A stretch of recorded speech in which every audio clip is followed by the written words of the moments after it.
Konnichiwa आज पनि मुक्ति विद्यार्थीबाट म नयाँ क्वेसन लिएर उपस्थित भइसकेको छु है। नयाँ क्वेसन कस्तो प्रकारको छ त हेरौँ। यो मान्छे चाहिँ के गरिरहेछ त स्वास्थ्य हेल्थ चेकअप चाहिँ गराइरहेको जस्तो देखिन्छ। ओजिसावा मिमाइनी इकिमास भनेको के हो त? मिमाइनी इकिमास भनेको चाहिँ बिरामी मान्छेलाई हस्पिटलमा भेट्न जाने, त्यही भएर यो एन्सर हुँदैन है। अर्को न्यु सुरु भनेको बिरामी भएपछि हस्पिटलमा एडमिट गर्नुपर्ने हुन्छ नि है, त्यो हस्पिटलमा भर्ना गर्नुलाई न्यु सुरु भन्छ, त्यही भएर यो पनि एन्सर मिलेन।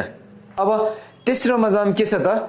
खेङको सिन्दान, खेङको भनेको शरीर, सिन्दान भनेको चेक है, त्यही भएर यसको एन्सर चाहिँ खेङको सिन्दान हुन्छ है त। यो अब यो खेङको सिन्दान भनेको चाहिँ बिरामी भएर चेकअप गर्न जाने भन्दा मिनिङ पनि भन्दा पनि अझै के हो त रेगुलर हेल्थ चेकअप गर्ने भन्ने मिनिङमा बुझ्नु होला है त।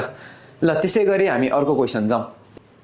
ल त्यसै गरी अर्को क्वेसन चाहिँ अलिकति फरक किसिमको क्वेसन चाहिँ लिएर आएको छु होइन।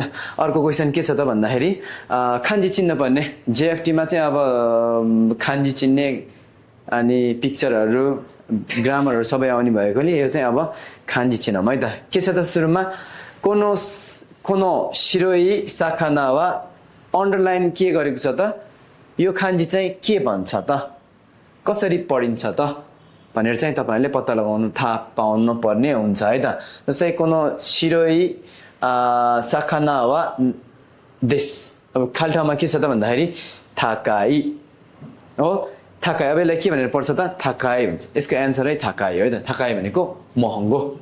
अब चुइदेनी, चुइदेनी भनेको यो पढ्दा पढ्दै अरू यसको मिनिङ पनि बुझौँ है त। के हो त यो? आताताखाई, आताताखाई भनेको न्यानो, त्यही भएर यहाँ मिलेन है, खान्जी नै मिलेन, अब अर्थ पनि मिलेन। त्यसै गरी अर्को जाउँ हिक्वी, हिक्वी भने के हो त? होचो हो, त्यसै भएर यसको योमिखाता चाहिँ के हो त? थाकाई हुन्छ। हस् त, धन्यवाद। एउटा सिकाउने गाइसिमास।